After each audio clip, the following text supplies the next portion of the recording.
Shai, welcome to the BUL Emerging Law Voices series. It's a pleasure for us to have you here. And you have a very distinguished career and path in academic literature. I will focus, with your permission, I want to start this small interview about your academic and beyond academia also interest when it comes to international law with your latest publications. And when I mean about publications, many scholars many times refer only to journal articles, but you have an interest and you specialize in publishing also books. You have published a quite important number of books so far, and you are in a quite early or medium stage of your career, so you still have much to give to the field. And I want to pinpoint here in this interview as we start the discussion to two titles of your two recent books. So one is about science as law, if I'm not wrong, and you can correct me on this. And the second is The Abyss of Law. So along these lines, can you speak a bit more and give us maybe the correct titles? I spoke a bit grosso modo about the titles, but can you tell us about what these books are about? First of all, let's start with the junction between science and law. What does this book come to add to the whole discourse of how science can help law? And do you speak only about law or international law in particular? Yeah, absolutely. First of all, thank you very much for the invitation. And starting from this book, Law as a Science, this is a book that tries to explain what we do as lawyers, or more accurately as scholars that try to explain what lawyers do, particularly judges. And the ideas there have been simmering in my head for decades now, ever since I started law school. In some respects, it became more pronounced over the years. The main argument of the book is that if we want to understand law on a particular field, we need to do it through a set of assumptions and hypotheses that are based on them. What I'm arguing against is a system that tries to say there are certain conceptions in law. So we can say about a certain field that it has a certain goal or purpose or essence. And I think that's the wrong way to think about it. I am a law and economics scholar. I think that economics has a very clear view of what are the assumptions of a model, what are the hypotheses that I use in a paper. And the person who said it the most clearly is Milton Friedman in a famous essay on the methodology of public economics. But the basic idea is true for every science. If you want to understand complicated phenomena, you have to work for hypotheses and assumptions. So I start from this realization, and then I say, if we want to understand a certain legal field, we need to assume that law is designed to do something. So we speak about international law. Maybe international law is designed to reach order in the international arena. And then, based on that, we can try to understand a particular field. It can be the law of occupation, it can be maritime delimitations, or other fields that we want to discuss. Can I ask before you continue, how open do you think that law, international law, is to testing hypotheses? Meaning, our international lawyers, or even domestic lawyers, maybe sometimes close to their own kind of borders and limits, and they're not ready to test because they feel more secure also with their own opinions and doctrines. I think it really depends where in the world you find yourself. I had the privilege to study law in Israel, in Tel Aviv University, in Hebrew University, in Chicago, in Yale, in Heidelberg, now here in Copenhagen, to travel to several other places. And I can tell you that many years ago I had this observation that even though international law is supposed to be international, it's exactly the opposite. I was very happy when I saw that Anatea Roberts kind of thought about the same idea. Of course, we never talked. She had this idea, but she also tested it and checked in a very important book. I'm sure. Is international law international? Precisely. I'm sure most of our viewers are aware of this great book, which is excellent. I had the idea that this book should be written many years ago, and this also relates not just to the Eurocentric or specific doctrines, but also to how open international law is to multidisciplinary analysis. Here in iCourts, we are very open. We have senior staff that is not even trained as lawyers, as philosophers or sociologists, and then acquired the understanding of law later on.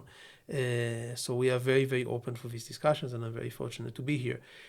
When you go to other places, I have received sometimes very hostile reactions to a lot of my scholarships, and that's part of the game. I personally don't view this as a problem. I'm very happy for it. If you create genuine anger in the other side, this means that you're onto something. Exactly, and it depends on how the other jurisdiction sees law and the function of law, as you say very correctly. And the question is, though, do you think, because also in the United Kingdom, for example, we know that the system is fast, that students can study the first degree in another discipline and then go to law and practice law. But do you think this is a blemish or an advantage of the legal system? That they study other things before they go to law. Yeah, because you mentioned before, also here in high courts, not everybody has a legal background, but this is an asset for somebody, or do we need the legal background in order to excel in law and proceed? I can tell you that I personally started to study law when I was very, very young. I started when I was 16, which in Israel is particularly young, as a full-time student at the university. It turned out that for me, it was an advantage because by the time I was 20, I put on way more than the 10,000 Malcolm Gladwell hours into law. I became an expert in law, and because I was really doing nothing else besides the law, and this kind of opened me up.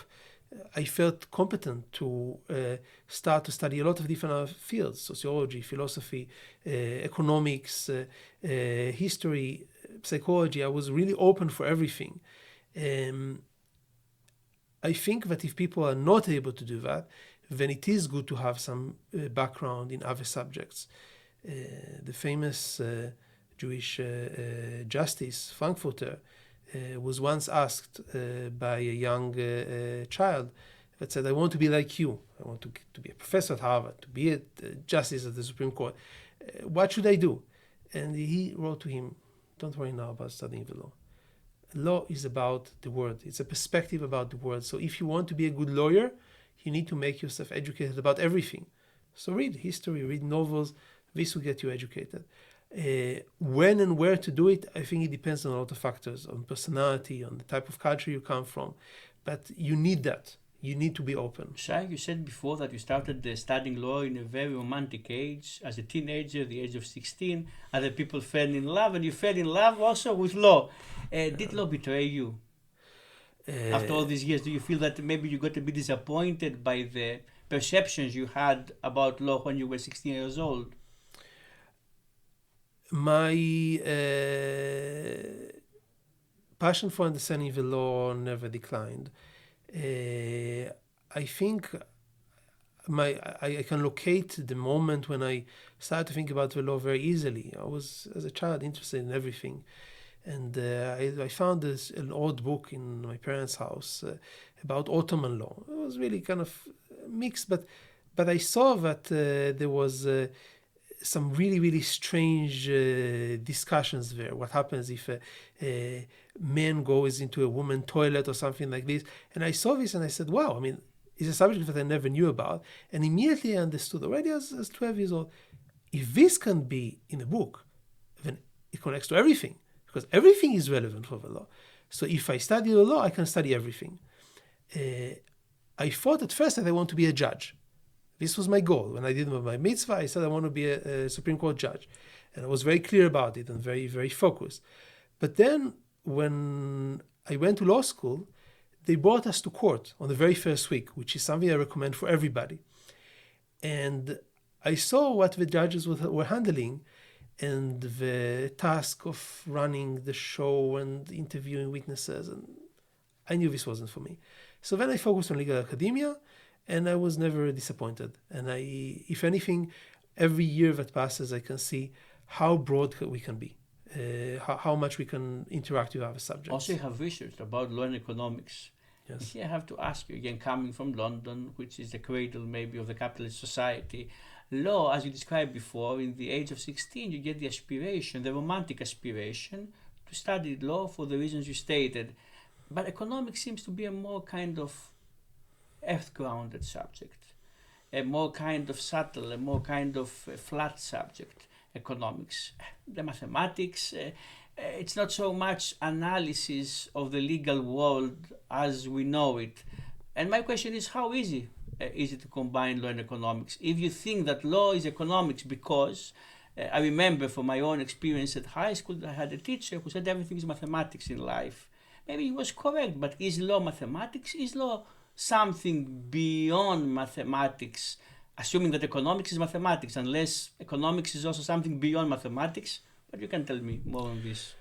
Economics is definitely beyond mathematics. Economics, if I had to choose, I didn't invent this definition. It was Samuelson that wrote it in his famous textbook. He says economics is the study of scarcity. We don't have enough of something. I don't have enough time to spend with my children, which I love very much because I have to write papers. It's also an economic problem. I have to. We have to economize overtime to make choices. In this respect, economics touches everything, just like the law. It's just a different perspective. There are many different kinds of economics. Some of it is very mathematical, and I sometimes enjoy it. I enjoy combinatorics and decision theory and game theory because they are a great way to take a problem and simplify it. But I also like the microeconomic thinking about how to analyze a problem and the macroeconomic analysis of great events in history. I like a lot of different aspects of economics. But to tell you the truth, I was never at the core of law and economics, even when it was the main thing I was doing. There are people that have much more knowledge than me, much better skills in math, and much better training. What I try to do is focus on big questions. And because there are big questions, they are relevant also for economics, also for law. And I would say I could easily see somebody that write a philosophical treatise about it, or a historical book about it, or political science book about it, even a novel about it, because this touches everything. And how much do you think that Richard Posner's, for example, economic analysis of law is something viable, or something that, because there was a time that the economic analysis of law was very much into the mainstream and the main epicenter of the legal analysis, especially in the States and the University of Chicago school of thought. Do you think that it's something that subsided, or the economic analysis of law is something that goes beyond the school of Chicago and Posner and should govern our study and research methods? Posner is in many respects a role model, because what he did was he took a particular perspective on life and he made the first cut into a lot of different subjects, very, very diverse subjects. I think he realized himself, and sometimes even admitted it, that it's very likely that there will be extra complications added to this analysis. So, for example, when you read his response to behavioral law and economics, there was a famous paper by Jewis and Thaler and Sunstein. He doesn't say that they are wrong. He says that their perspective is not essential, because his perspective, a simple perspective, explains most of it. And the rest can come from evolution, can come from different reasons. So he's not... if you read Posner and you view him as the end point of your analysis, then I think it's a pity. But if you view him as the beginning of a discussion, then he's great. Because it brings in my mind what a very important point we have to make here, that law is like a bee, takes from many flowers. We shouldn't view in a monolithic way the concept of law. It can take a bit of sociology, psychology, a bit of economics now, as you delineate right now. From all the flowers that you took so far in your research, which was your favorite one? Is there a particular non-legal field that you think that you enjoyed more into researching or finding the connection with law? I'm always passionate about what I'm doing at the moment. We had a great artist passed away in Israel a few days ago, Jonathan Geffen, and he had a song about a child that liked all kinds of things. And he says, I like this season, that season, the summer, the winter, and I like what is now. I like what is now. Every time when I'm in a project, it breaks out of me. It encompasses all my thoughts, and I just follow it. And here I have now to take the opportunity to ask you about the new book. Yes. that has not been published yet, and it's about the abyss. The title of the book is very much charming and inviting. So you want to tell us a bit more about that project, that book project that you have now in the making? Yeah, absolutely. Bridging the Abyss is a unique project because over the years, in addition to the projects that I do, I force myself to read out of my field. When I was still a student, I could do more of that. I used to read usually around 70 books a year, in addition to the other thing. I also read almost a paper a day on my research and a paper a day not on my research. So I read quite a lot. And now, being an academic, writing a lot, having a family, I read less, but I still do that. It's very, very important for me. And I decided that if I have an idea based on a book, I'm just going to spend 2-3 hours, write it down as an essay, and see what happens. Over the years, I accumulated more than 100 of these short essays. Some of them, by the way, led to research that I ended up publishing. So I spent many more weeks and months studying the topic, and it led to publication. For example, this book, Law as a Science, was born from a series of essays that I wrote, and then I was going with my wife somewhere in Hungary, and then I kind of got inspired, and I just got a picture of the book in my head. But a lot of these essays didn't lead to anything else, and I don't think that they merit a book written by me. Many of them merit a book written maybe by somebody else that is better than me in this topic. So I decided to collect 64 of these and make them into a book. It's a book of essays. Before I did that, I should mention that I teach the course Legal English here, and a lot of my students ask me, how do you practice writing? And I give this as an example, and for the benefit, my wife helped me create a website where I put some of these essays, not all of them, 25 of them are available online. They can read that. I got really good reactions from my students. I thought, why not? Let's just publish a whole book out of it. It's very important. Actually, as you say now, that you teach English for the foreign law students here, and you have also a book you have compiled. Yes. How, in essence, to teach English to non-English speakers on a law in a legal context. And my question would be how easy it is, and in essence, if it depends on the nationality of the student, on the age of the student, what are the parameters that you saw throughout your practice here when it comes to teaching legal English to students? Well, how easy it is, if you want to get to a top level, it's very, very hard. Like most great things in life, to really write well with a steady hand in a convincing voice is an art that takes a very long time to do. I personally, more than a decade, work with one of the greatest experts in the world on it every week. I write and I read to him what I write, and he comments on this. I read the literature, I teach this, I engage with it, and still I can see how much more I have to study. If I compare myself to a great fiction writer in English, I'm worlds away from there. It's very, very challenging. I think that it's a journey that people should embark on. And try to improve themselves as much as they can. My philosophy with my students is shoot for the moon, you may get a star. I encourage them to dream big, to be as really ambitious as they can, and realize the potential in this way. And this is your personal also example in life, in academic also life, because you have a distinguished path. You combined, as you said at the beginning, a number of universities, also in the States. And from all the universities that you frequented in the States, meaning Chicago, Yale, I would like to ask you if you can compare, if you can speak a bit about the difference in the academic mentality in the triangle, Israel, States, Denmark now, differences, challenges. What would be your comment? Yeah, I think that, first of all, there are differences also within schools. Yale and Chicago are quite different. Would you like maybe tell us a bit about these differences for our viewers? Absolutely. I think Yale Law School is unique in the sense that every single professor there is there for a reason, because they are the best, the very, very best in something. And they have a mentality that is incredibly student-oriented.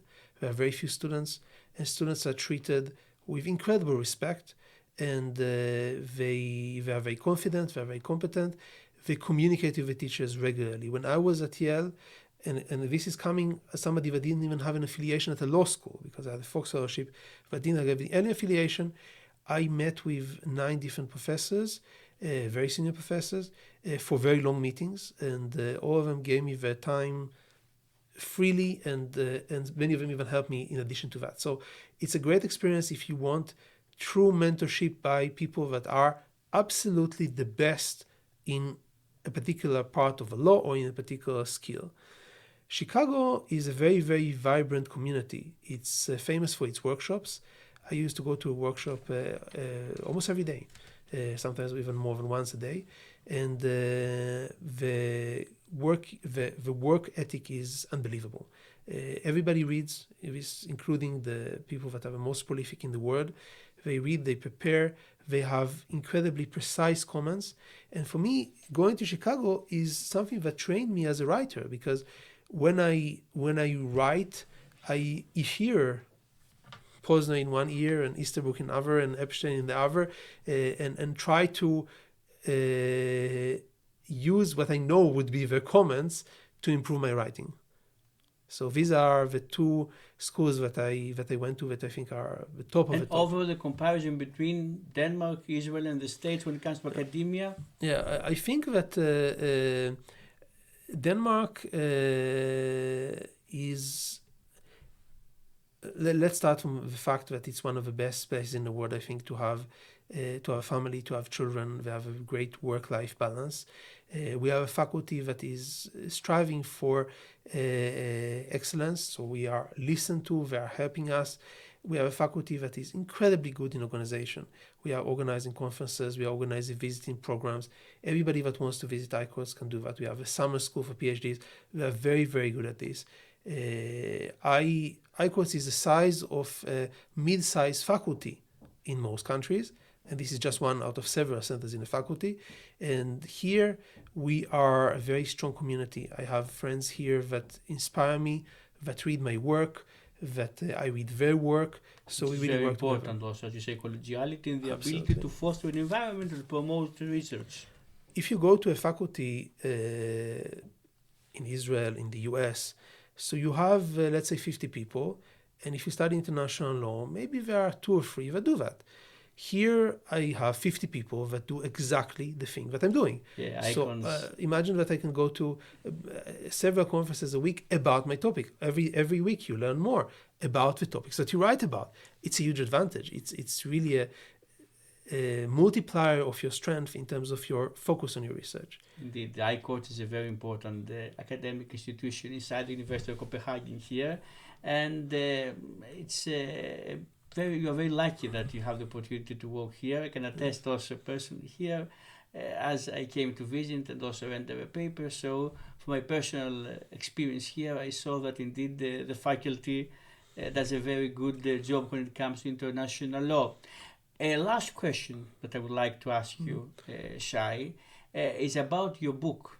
We didn't say anything about Israel yet. I think it's just worth saying. Yeah, please, yes. So Israel has a very, very strong, very competitive market with faculties. Once had one of our deans describe it, faculties do everything that Harvard does on a shoelace budget. So they, partly by using the reservoir of the best Jewish minds in the world and other friends of Israel, that not necessarily Jews, that come to visit regularly and pull up the law. Now, Israeli academia is relatively good in quite a lot of subjects, but in law, for all kinds of reasons, and especially in some fields of law that I have a strong interest in, particularly in non-economics and international law, it's a superpower way above the size of a country and definitely above the budget that is invested in it. It's really a superpower, and I was very fortunate to spend time at Tel Aviv University and Jerusalem, which are both the top of the top. the best and under students. supervision of Professor Yel Benveniste, who is now in Cambridge, we have to say to the viewers.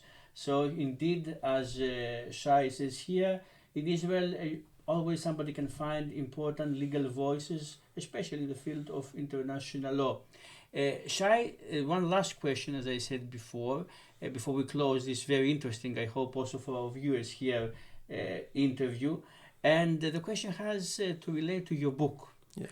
About judicial court judicial review, and the title Judicial Review: When Should International Courts Intervene?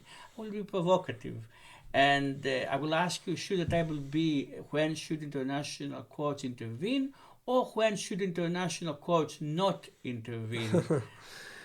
What is your stance about whether the international courts are active, too much active, they should be more active? What is your stance on judicial activism in the international arena?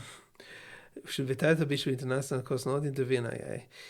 I think that I personally, after concluding several case studies from different angles, I realize that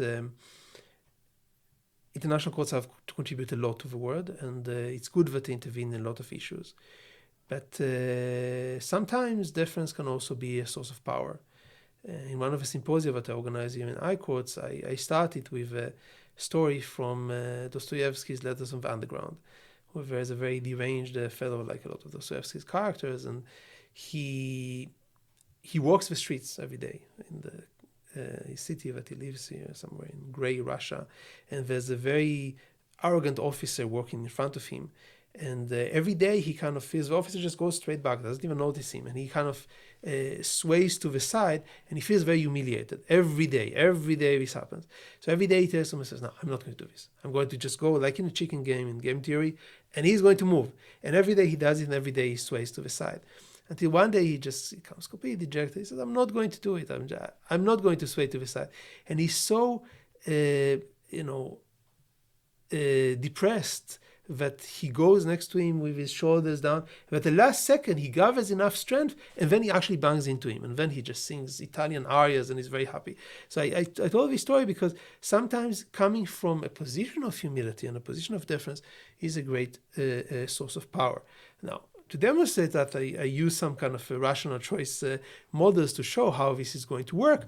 But the basic idea is deference is there for a reason. Sometimes it's a source of strength, and international courts can use it to increase rather than to diminish their influence on the world. Exactly. I think this is an important message that you impart here to our viewers and listeners. With this, we close this interview. Thank you very much. Ladies and gentlemen, it was Shai Dothan with us, Associate Professor here